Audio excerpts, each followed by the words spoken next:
பாட்டி நீ இப்படி உட்காந்துக்கிறது பாக்குறப்ப கேவலமா இருக்கு. அமெரிக்காவினுடைய 15 அம்ச அமைதிக்கான கோரிக்கைகள் உண்மையிலேயே அமைதிக்கான கோரிக்கைகளாக இருக்கின்றதா? அமெரிக்க இராணுவத்தினர் பலர் மரணமடைவார்கள். நோட்டோ அமைப்பைச் சேர்ந்த ஐரோப்பிய நாடுகளைச் சேர்ந்தவர்கள் பலர் மரணமடைவார்கள். அந்த ஹோர்மூஸ் நீரிணையை திறந்து விடுறது மட்டுமில்லாமல் அதை ஒரு பொது போக்குவரத்து அல்லது அதை ஈரானுக்குள்ள இருந்து முற்றாக அமெரிக்கா தன் கைக்குள்ள எடுக்கிற ஒரு தற்கொலை குண்டு தாக்குதல்களை மேற்கொள்ளக்கூடிய சிறிய ரக கப்பல்களை ஈரான் வைத்திருக்கின்றது. ஈரான் இந்த விடயத்துக்குள்ள இனி உள்ளுக்க செல்லாது பேச்சுவார்த்தை. ஈரான் பேச்சுவார்த்தைக்கு செல்லாமல் அவர்களாலும் ஒன்றும் செய்ய முடியாது. ஒரு குறிப்பிட்ட அளவு பகுதியை நாங்கள் பாதுகாக்கிறோம் என்று அமெரிக்கா கேட்டிருந்தாலும் கூட ஈரான் அதுக்கு தயாராக இல்லை. ஏற்கனவே குடியரசுக் கட்சி டொனால்ட் ட்ரம்பினுடைய சொந்த ஊரில் தோல்வி அடைந்திருக்கின்றது. யுத்தம் இன்னும் ஒரு மாதம் நீடிக்குமானால்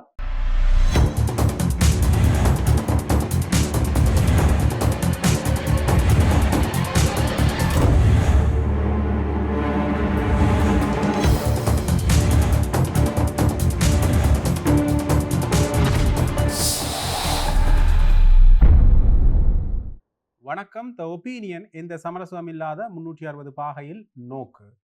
அமெரிக்காவினுடைய 15 அம்ச அமைதிக்கான கோரிக்கைகள் உண்மையிலேயே அமைதிக்கான கோரிக்கைகளாக இருக்கின்றதா, அல்லது ஈரானை முற்றுமுழுதாக அடிபணிய வைக்கும் அல்லது ஈரானுக்கு மீண்டும் பொருளாதார சிக்கல்களை ஏற்படுத்தும் ஒரு திட்டமாக இருக்கின்றதா என்பது தொடர்பாகத்தான் கலந்துரையாட இருக்கின்றோம். எங்களோடு ஊடகவியலாளர் பிரஸ்னம் இணைந்திருக்கிறார். வணக்கம் பிரஸ்னம். வணக்கம் ஜெகன். வணக்கம். இந்த நிலைப்பாட்டில் இருந்து நாங்கள் பார்க்கின்ற பொழுது உண்மையிலேயே ஈரான் வைத்திருக்கின்ற கோரிக்கைகள் என்னவா இருக்கின்றது என்றால், இந்த அணுசக்தி உரிமைகளுடைய முடக்கம், அடுத்ததாக ஏவுகணைகள் திட்டம் தொடர்பாக பேசுகின்ற பொழுது ஒரு தூரத்தினை மட்டுப்படுத்துதல், அது மட்டும் இல்லாமல் பிராந்திய செல்வாக்கு அடிப்படையில் பார்க்கின்ற பொழுது இந்த குறிப்பிட்ட நிழல் படைகளை கட்டுப்பாட்டுக்குள்ள வச்சிருக்கணும். உண்மையிலேயே இந்த நிழல் படைகளுக்கான ஒரு தடைகளாகத்தான் இது அமைந்திருக்கின்றன. இந்த நிழல் படைகளை கொண்டு நடத்துறதோ அல்லது நிழல் படைகள் வைத்துக்கொண்டு ஏனைய நாடுகள் மேல தாக்குதல் நடத்துறதையோ குறைத்து கொள்ள வேண்டும் அல்லது முற்றாக நீக்க வேண்டும். அது மட்டும் இல்லாமல் இந்த ஹோர்மூஸ் நீரிணை சம்பந்தமான நிலைப்பாட்டில் அந்த ஹோர்மூஸ் நீரிணையை திறந்து விடுறது மட்டுமில்லாமல் அதை ஒரு பொது போக்குவரத்து அல்லது அதை ஈரானுக்குள்ள இருந்து முற்றாக அமெரிக்கா தன் கைக்குள்ள எடுக்கிற ஒரு நிலைப்பாட்டில் தான் இந்த கோரிக்கைகள் இருப்பது போன்ற ஒரு பிம்பத்தை தான் உருவாக்கியிருக்கின்றன. கிட்டத்தட்ட இந்த அடிப்படையில் பார்க்கின்ற பொழுது அமெரிக்கா சொல்கின்றது இந்த அணுசக்தி திட்டம் சம்பந்தமான நிலைப்பாட்டில் உடனடியாக இந்த அணு உலைகள் மற்றும் இந்த அணுசக்தி சம்பந்தமான விடயங்களை உடனடியாக முடக்கணும். ஆனால் ஈரான் என்ன சொல்லுதுண்டா, இது அணுசக்தி என்றது தங்களின் இறையாண்மை, எங்களுடைய மின்சார தேவைகளை பூர்த்தி செய்து கொள்கிற ஒரு நடவடிக்கையாகத்தான் நாங்கள் இதை பார்க்கணும் என்று ஈரான் ஒரு கட்டத்தில் இருந்து வாதுகின்றது. அது மட்டும் இல்லாமல் இந்த ஏவுகணைகள தூரம் தொழில்நுட்பம் சம்பந்தமான நிலைப்பாடுகளை வச்சு அமெரிக்கா ஈரானுக்கு ஒரு முடக்கத்தை கொடுக்க, ஈரான் அதற்கு என்ன சொல்லுதுண்டா, இஸ்ரேல் தன்னுடைய ஏவுகணைகள் சம்பந்தப்பட்ட அல்லது ஆயுதங்கள் சம்பந்தப்பட்ட விடயங்களை இன்றளவிலும் கூட குவித்து கொண்டு தான் இருக்கின்றன.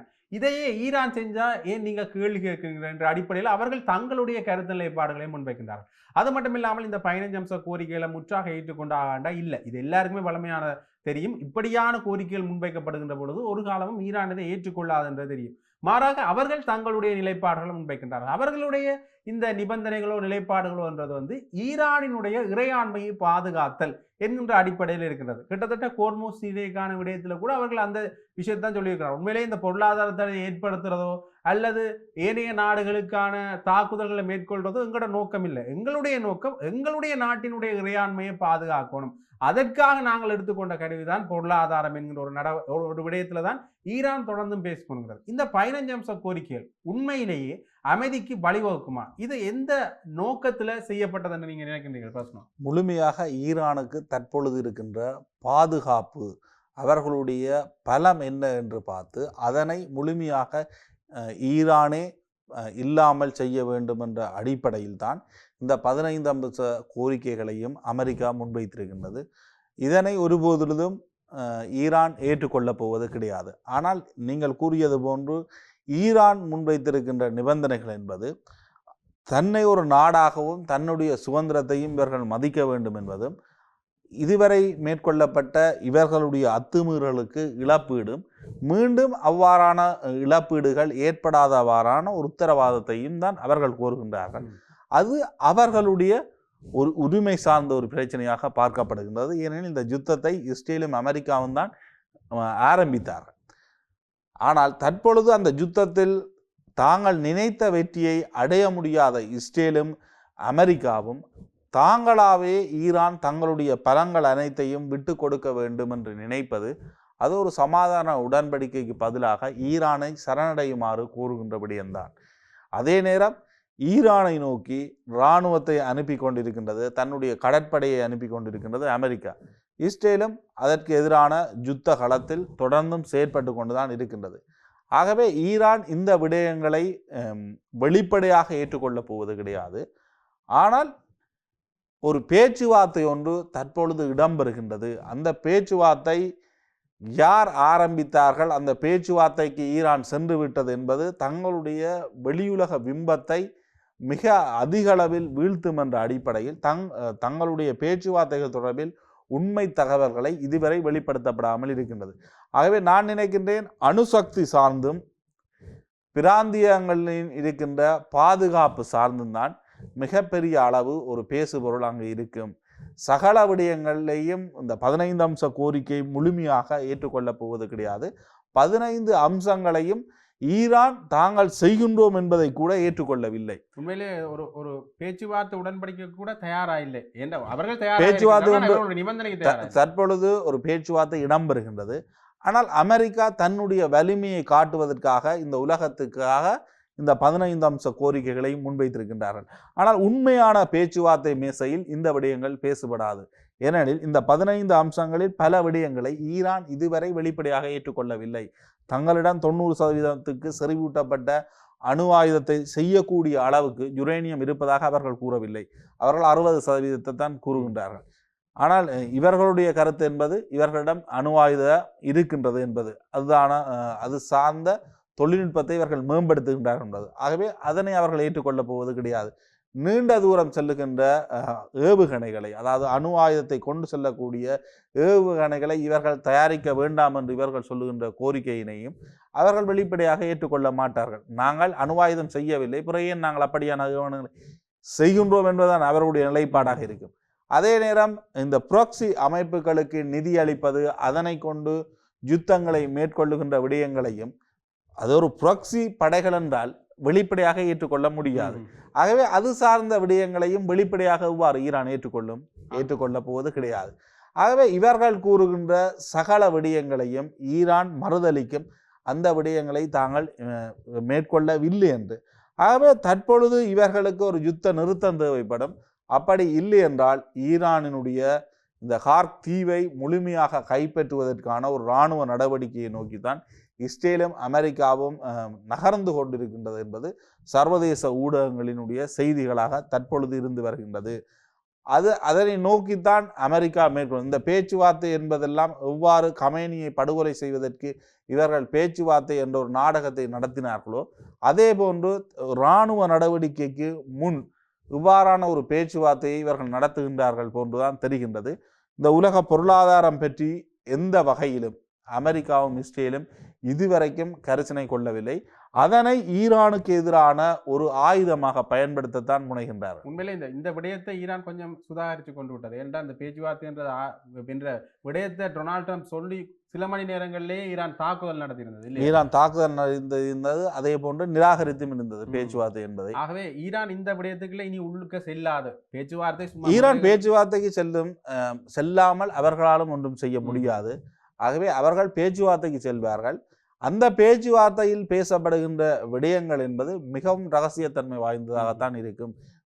இவ்வாறு அமெரிக்கா கூறுவது போன்று இருக்காது. உங்களுக்கு தெரியும், டொனால்ட் ட்ரம்பினுடைய கருத்துக்கள் என்பன தன்னை மிகைப்படுத்திய ஒரு கருத்தையும் அமெரிக்காவை மிகைப்படுத்திய ஒரு நிலைப்பாட்டையும் தான் அவர் தொடர்ந்து வெளிப்படுத்துவார். ரகசியத்தன்மையா இருந்தா எந்த அளவுக்கு ஈரானுக்கு நம்பிக்கை ஊற்ற மாதிரி இருக்கும் என்ற இன்னொரு அங்கு சீனாவினுடைய ரஷ்யாவினுடைய தலையீடுகள் என்பன இருக்கும். அவர்கள்தான் ஈரானுக்காக அந்த பேச்சுவார்த்தையில் அந்த நிபந்தனைகள் தொடர்பில் மிகப்பெரிய அளவு இரண்டு தரப்புகளையும் பாதுகாக்கக்கூடிய ஒரு நிலைப்பாட்டை எடுப்பார்கள் என்று நான் நினைக்கின்றேன். ஏனெனில் இந்த உடன்படிக்கை என்பது எந்த அளவு தூரம் இவ்வாறு வெளிப்படையாக ஈரான் என்ற இறைமையை முழுமையாக விட்டு கொடுத்து சகல விடயங்களுக்கும் உடன்பட வேண்டும் என்ற ஒரு நிலைக்கு செல்லுமானால் அது முழுமையான ஒரு அடிமைத்துவத்தை தான் வெளிப்படுத்துகின்றது. உண்மைதான். இவ்வளவு காலமும் அவர்களிடம் இருந்த ஏவுகணைகளும் இந்த ப்ராக்சி அமைப்புகளும் அவர்களுடைய ஆயுத பலமும் தான் அமெரிக்காவுக்கும் இஸ்ரேலுக்கும் இந்த அளவு தூரம் ஒரு அச்சுறுத்தலை கொடுத்தது. அதனை முழுமையாக அவர்கள் இல்லாமல் விட்டு கொடுக்க வேண்டும் என்றால் அவர்கள் இந்த யுத்தத்தை மேற்கொண்டிருக்க வேண்டிய அவசியமும் கிடையாது என்று வெளியில சொல்லியிருந்தாலும் கூட ஈரான் அதை ஒத்துக்கொள்ற ஒரு நிலைப்பாட்டிலேயே இல்லை. ஈரானுக்கு தேவையான ஒரு படைகளாகத்தான் இருக்கு இல்லையா? கட்டாயம் இந்த படைகளை வச்சோண்டு தான் ஈரான் பெரிய அளவிலான செயல்பாடுகளை மேற்கொண்டு வந்தது. அந்த பிராந்தியத்தை கட்டுப்படுத்துவதற்கு அவர்களுக்கு அது மிக முக்கியமானது. இன்னொரு வகையில ஈரான் தன்னை பற்றி மட்டும்தான் கரசனை கொண்டிருக்காண்டா இல்ல, தன்னுடைய நட்பு நாடுகள் மேலேயும் இனி வருங்காலங்கள்ல எந்த ஒரு திணிக்கப்பட்ட போரையும் நாங்கள் விரும்பவில்லை என்று ஈரான் சொல்லுது. ஆனா இந்த பேச்சுவார்த்தை நடந்து கொண்டிருக்க இந்த சந்தர்ப்பத்தில் கூட லெபனான் மீதான ஆக்கிரமிப்புகள் தொடர்ந்து நடைபெற்று கொண்டுதான் இருக்கின்றன. இதை முழுமையாக அமெரிக்கா ஏற்றுக்கொள்ளுமா அல்லது முழுமையாக இஸ்ரேல் ஏற்றுக்கொள்ளுமா? இல்ல, ஈரானுக்காக எவ்வாறு இஸ்ரேலுக்காக அமெரிக்கா இந்த யுத்த காலத்துக்கு வந்ததோ அதே போன்றுதான் ஈரான் மீது தாக்குதல் மேற்கொண்டது என்ற ஒரே காரணத்துக்காகத்தான் லெபனானிலிருந்து கிஸ்புல்லா அமைப்பு இஸ்ரேலுக்கு எதிரான தாக்குதலை ஆரம்பித்தது. ஆகவே இந்த பிராந்தியத்தினுடைய அமைதி மிக முக்கியம் என்ற அடிப்படையில் தான் தற்பொழுது பேச்சுவார்த்தைகள் அல்லது அரபு நாடுகளுடைய கருத்துக்கள் என்பன இருக்கின்றது. ஆகவே ஏதோ ஒரு வகையில் போர் நிறுத்தம் என்பது ஈரானுடன் மட்டுமல்ல, லெபனானுடனும் அந்த போர் நிறுத்தம் என்பதனை இஸ்ரேல் மேற்கொள்ள வேண்டிய தேவை இருக்கின்றது. ஆனால் இஸ்ரேல் மேற்கொள்ளுமான்ற ஒரு கேள்வி இருக்கு. இஸ்ரேல் மேற்கொள்ற ஒரு நிலைப்பாட்டில் இல்லாம இஸ்ரேலுடைய எதிரி என்பது ஈரானாகத்தான் இருந்தது. ஆனால் இடையில் வந்ததுதான் லெபனான். ஆகவே லெபனான் மீது ஒரு தாக்குதலை மேற்கொண்டாலும் ஒரு நட்டாற்றில் லெபனானை விடுகின்ற முடிவை ஈரான் எடுக்காது. ஆனா இஸ்ரேலுடைய நிலைப்பாடுகளின்படி பார்க்கிற பொழுது முற்று முழுதாக லெபனானை இஸ்ரேலை பொறுத்த வரைக்கும் அவர்கள் நிலைப்பாடுகள் எடுக்கக்கூடியவர்களாக இருக்க மாட்டார்கள். அமெரிக்காவினுடைய நிலைப்பாட்டை அதே வகையில் ஏற்றுக்கொள்ளுகின்ற ஒரு தரப்பாகத்தான் இருப்பீர்கள். அமெரிக்காவினுடைய நிலைப்பாட்டுக்கு எதிரான நிலைப்பாட்டை வெளிப்படையாக எடுக்கக்கூடிய நிலைமையில் இஸ்ரேல் கிடையாது. ஏனெனில் இஸ்ரேல் அப்படி ஒரு நிலைப்பாட்டை எடுக்குமானால் குறைந்தபட்சம் மறைமுக ஆதரவு என்றாலும் அமெரிக்காவினுடைய ஆதரவு இல்லாமல் ஒரு நிலைப்பாட்டுக்கு இஸ்ரேல் செல்ல முடியாது. சென்றால் இஸ்ரேல் என்ற நாடே இருப்பதற்கான வாய்ப்புகள் குறைவு. ஆகவே ஏதோ ஒரு வகையில் இந்த லெபனானை கைவிடுறதுக்குரிய ஒரு சூழ்நிலையில தான் இஸ்ரேல் இருக்கு இல்லையா? முழுமையான ஒரு போர் நிறுத்தம் என்றால் அது ஈரானுடைய விருப்பத்தின் அடிப்படையில் தான் அமைய முடியும். ஆனால் முழுமையான போர் நிறுத்தம் என்றது உடனடியாக கிட்டத்தட்ட ஒரு மே மாதம் அளவிலையோ அல்லது அடுத்த மாதம் அளவிலையோ ஏற்படக்கூடிய சாத்தியக்கூறுகள் இருக்கின்றதா? ஒரு குறுகிய நாள் இப்ப யுத்தம் ஆரம்பித்து நீண்ட நாட்களாகின்றது. குறிப்பாக கடந்த 28ஆம் தேதி கடந்த மாத இறுதி நாளில் யுத்தம் ஆரம்பிக்கப்பட்டது.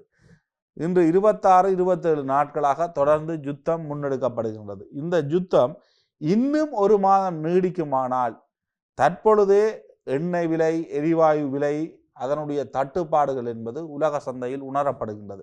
அதனை கடந்து பல உற்பத்தி பொருட்கள், பல உற்பத்திக்கு மேற்கொள்ளப்படுகின்ற கனிம வளங்கள் இந்த அரபு நாடுகளிலிருந்து வேறு நாடுகளுக்கு இந்த ஹார்முஸ் நீரினூடாக செல்ல வேண்டி இருக்கின்றன.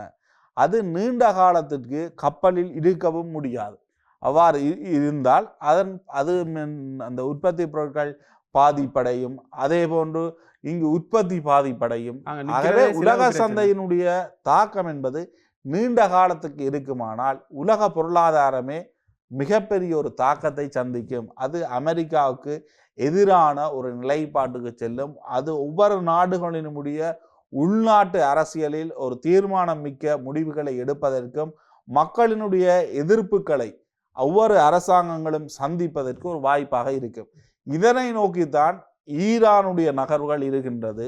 ஆனால் அதனை கடந்து அமெரிக்காவும் ஐரோப்பிய ஒன்றிய நாடுகள் எப்படியான முடிவுகளை எடுக்கும் என்பது கேள்விக்குறி. ரஷ்யா மீது தடை விதித்த அமெரிக்கா எண்ணெய் வாங்குவதற்கும், ஈரான் மீது தடை விதித்த அமெரிக்கா அங்கிருந்து எண்ணெய் வாங்குவதற்கும் எடுத்த முடிவு என்பது உலக சந்தையில் எண்ணெயினுடைய விலைகளினுடைய அதிகரிப்பு என்பது எந்த அளவு தூரம் இந்த உலகத்தில் இருக்கின்ற மக்கள் மீது தாக்கம் செலுத்துகின்றது. அந்த தாக்கம் அனைத்தும் அமெரிக்காவுக்கு எதிரான ஒரு நிலைப்பாடாக மாறுமாக இருந்தால் அது அமெரிக்க நாட்டு மக்களும் டொனால்ட் ட்ரம்பின் மீதான ஒரு எதிர்ப்பாக மாறும். ஏற்கனவே குடியரசுக் கட்சி டொனால்ட் ட்ரம்பினுடைய சொந்த ஊரில் தோல்வி அடைந்திருக்கின்றது. ஆகவே இதனுடைய தொடர்ச்சியான விளைவு என்பது குடியரசுக் கட்சியையும் முழுமையாக பாதிக்கும். அதே நேரம் ஐரோப்பிய நாடுகளில் இருக்கின்ற ஒவ்வொரு அரசுகளிலும் இது செல்வாக்கு செலுத்துகின்ற பொழுது ஏதோ ஒரு வகையில் இந்த போர் நிறுத்தத்தை நோக்கி செல்ல வேண்டிய தேவை இருக்கும். அப்படி இல்லை என்றால் குறைந்தபட்சம் ஈரான் இந்த கேர்முஸ் நீரிணையை இந்த யுத்தத்துக்கான ஒரு மிக பெரும் கருவியாக பயன்படுத்தாமல் இருப்பதற்கான ஒரு வழிவகை இருக்க வேண்டும்.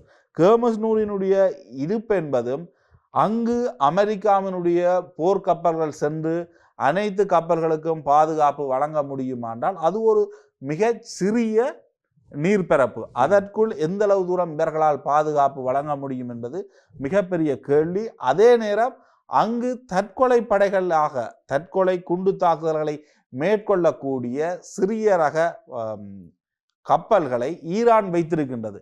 அது கட்டாயம் அங்கிருக்கின்ற போக்குவரத்துக்கு மிகப்பெரிய ஒரு தடையாகத்தான் இருக்க போகின்றது. அது இன்னொரு வகையில் இதை நாங்கள் பார்க்க அமெரிக்கா இது ஒரு வகையில் இதை எதிர்பார்த்தது என்று பார்த்தீங்கன்னா இந்த ஹோர்முஸ்ல கை வைக்காத அல்லது இந்த நிலைப்பாடே அமெரிக்கா எதிர்பார்ப்பதற்குரிய சாத்தியக்கூறுகள் குறைவு.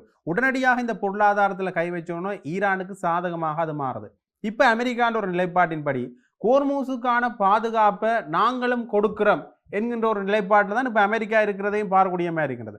ஆகவே இந்த ஹோர்முஸை ஓரளவு தங்களுடைய கட்டுப்பாடுகளையும் வச்சிருந்தா இனி வருங்காலங்களில் இப்படியான சந்தர்ப்பங்கள் வருகின்ற பொழுது இதை ஈரான் பயன்படுத்தாது என்கின்ற ஒரு நிலைப்பாட்டில் இப்போ அமெரிக்கா இருக்கிறது. ஹோர்முஸினுடைய பாதுகாப்பை அல்லது ஹோர்முஸ் நீரிணையை தன்னுடைய கட்டுப்பாட்டுக்குள் கொண்டு வருவதற்கு அமெரிக்கா முனையலாம், ஐரோப்பிய நாடுகள் நோட்டு அமைப்பு கூட முனையலாம்.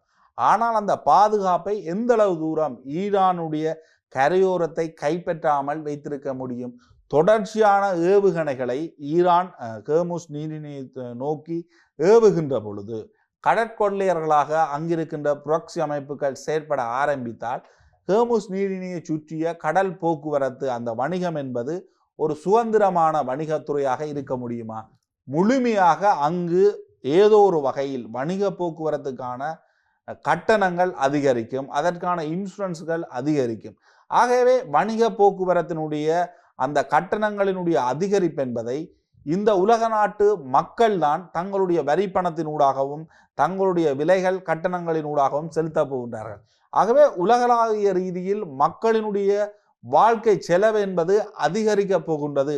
அதனுடைய மிகப்பெரிய அளவில் அந்த அதிகரிப்பு இருக்கின்ற பொழுது அது அமெரிக்காவையும் ஆட்சியாளர்களையும் நோக்கிய ஒரு எதிர் மனநிலைக்குத்தான் செல்லும். ஆகவே இதனை எப்படி இவர்கள் கட்டுப்படுத்த போகின்றார்கள்? மீண்டும் ஒரு பொருளாதார சிக்கலை தான் இதை ஏற்படுத்த போகுது இல்லையா? பொருளாதார சிக்கலை ஏற்படுத்த போகின்றார். அதே நேரம் ஈரானை அமெரிக்காவோ நோட்டோ அமைப்பினரோ இஸ்ரேலோ இணைந்து ஒரு யுத்த நடவடிக்கை ஊடாக ஒரு குறுகிய காலத்திற்குள் ஒரு 5 நாளோ 10 நாளைக்குள் ஈரானை முழுமையாக சரணடைய வைப்பதற்கு அல்லது ஈரானை முழுமையாக கட்டுப்பாட்டுக்குள் கொண்டு வருவதற்கு இவர்களால் முடியுமா என்று கேட்டால் கிடையாது. அவ்வாறான ஒரு யுத்தம் ஆரம்பிக்கின்ற பொழுது அமெரிக்க இராணுவத்தினர் பலர் மரணம் அடைவார்கள்.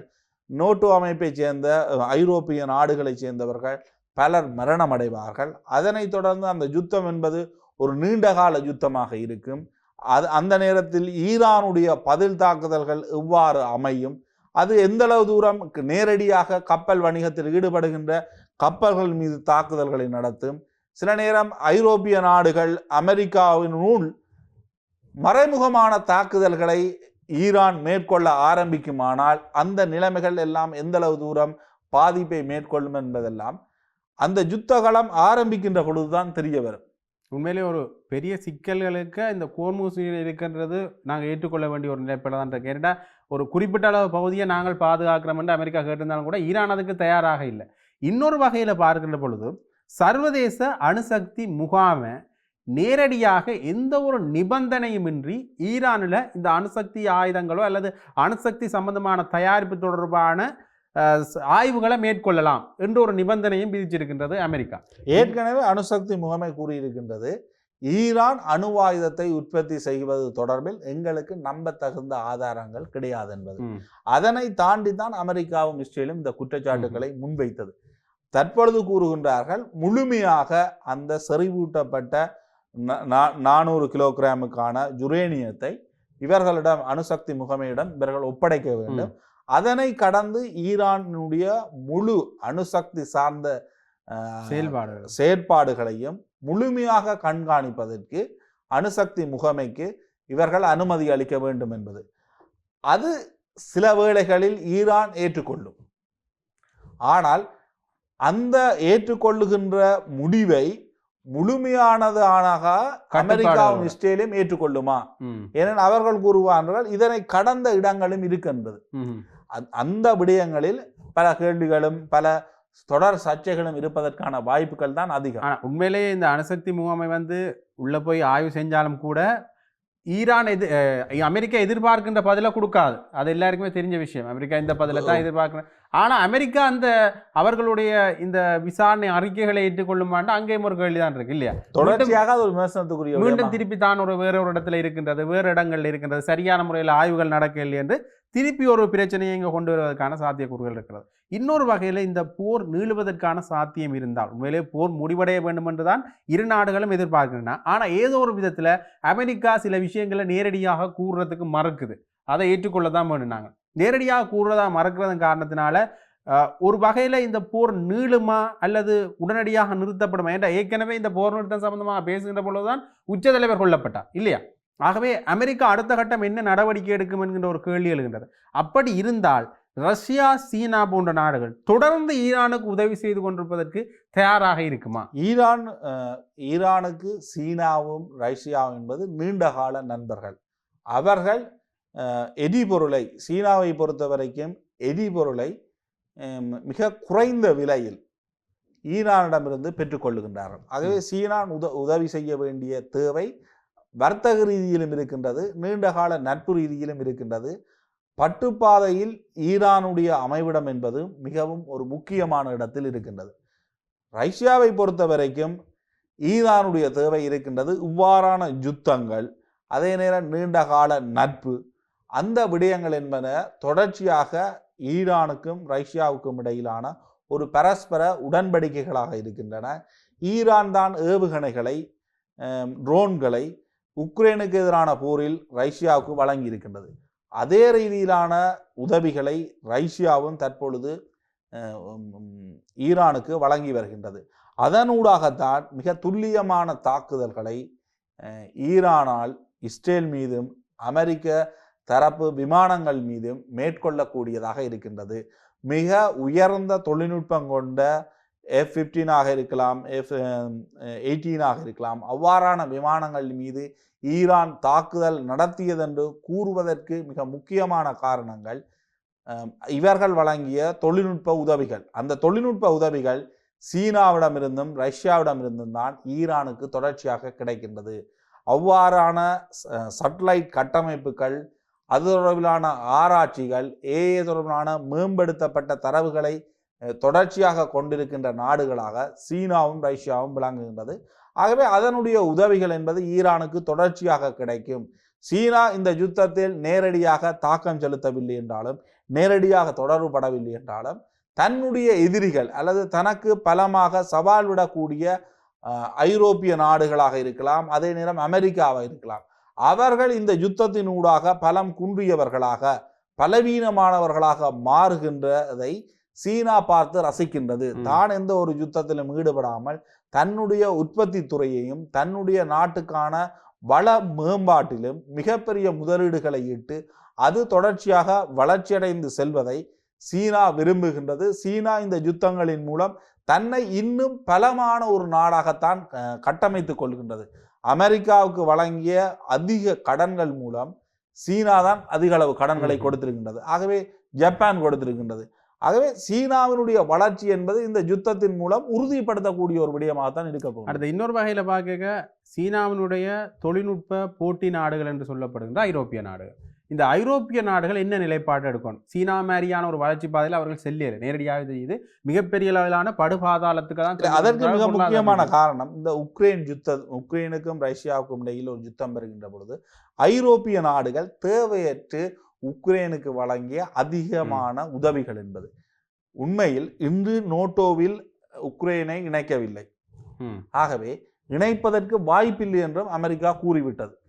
இந்த விவகாரத்தில் அல்லது இந்த கருத்தை அன்று உக்ரைனுக்கு கூறி நீ நேட்டோவில் உன்னை இணைக்க முடியாது, நீயும் அப்படியான ஒரு விருப்பத்தை கொண்டிருக்காது என்று கூறியிருந்தால் உக்ரைனுக்கும் ரஷ்யாவுக்கும் இடையிலான யுத்தமே ஏற்பட்டிருக்காது. ஆனா பயன்படுத்தணும், எப்படியாவது உக்ரைனை எப்படியாவது ரஷ்யாவை பலவீனப்படுத்த முடியும் என்று நம்பினார்கள். உக்ரைனுடைய 20% மேற்பட்ட நிலப்பரப்பை ரஷ்யா பிடித்து விட்டது. உக்ரைன் அதன் பின்னர் ஈரானிடம் ஒரு யுத்தம் வருகின்ற பொழுது மேற்கொள்ளப்பட்ட பொருளாதார தடைகளையும் அமெரிக்கா தளர்த்துகின்றது.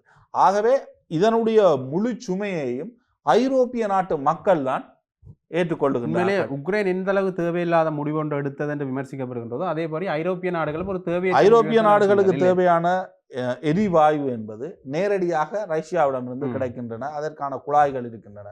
ஆகவே அவர்கள் இந்த அமெரிக்கா விதித்த ரஷ்யாவுக்கு மீதான பொருளாதார தடைகள் இல்லை என்றால் மிக நீண்ட ஒரு உறவை கொண்டிருக்கின்ற நாடுகளாக இருப்பார்கள். அதே நேரம் ஐரோப்பிய ஒன்றியத்தினுள்தான் ரஷ்யாவையும் கவனிக்கின்றார்கள், பார்க்கக்கூடியதாக இருக்கின்றது.